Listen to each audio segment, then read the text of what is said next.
We're shedding light on a crisis often overlooked: Nigeria's ongoing genocide. The roots of this conflict trace back to colonial times when Britain amalgamated Nigeria in 1914, merging the Islamic north, dominated by the Sokoto Caliphate, with the Christian south. Tensions simmered post-independence in 1960, with religious strife erupting as early as 1953. The 1980s saw violent uprisings led by figures like militant, while the 1999 return to democracy saw northern states adopt Sharia law, deepening Christian-Muslim divides. Since 2000, extremist groups like Boko Haram and Fulani militias have targeted Christians, with estimates suggesting over 62,000 killed, a figure some call a silent genocide due to its underreported nature. The current escalation is alarming. In June 2025, over 200 Christians were massacred in Yelwata, Benue State, by Fulani jihadists, part of a wave of attacks targeting Christian farming communities. Reports from 2023 highlight over 8,000 deaths that year alone, with groups like Boko Haram, ISWAP, and Fulani militias using violence to displace millions and destroy churches, over 18,500 since 2000.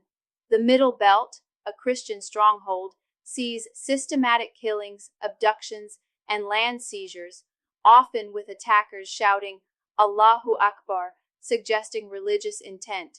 The Nigerian government faces accusations of complicity, with security forces allegedly turning a blind eye or disarming Christian victims, while economic factors like land disputes are cited as partial drivers, though many argue the religious motive is undeniable.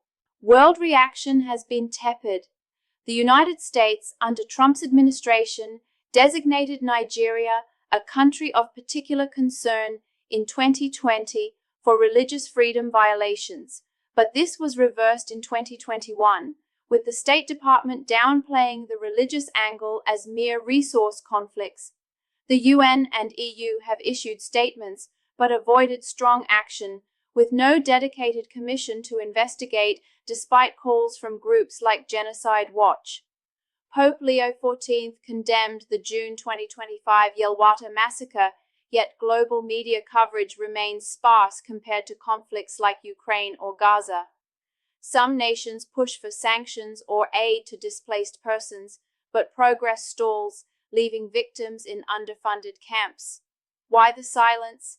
Geopolitical interests play a role. Nigeria's oil wealth and strategic position make Western powers hesitant to alienate its government. The narrative of climate-driven clashes over land dilutes the religious persecution angle, aligning with a reluctance to confront Islamic extremism head-on. Some argue media bias or evangelical lobbying in the West oversimplifies it as a Christian genocide, while others, including Nigerian Muslim leaders, deny it, claiming mutual ethnic violence.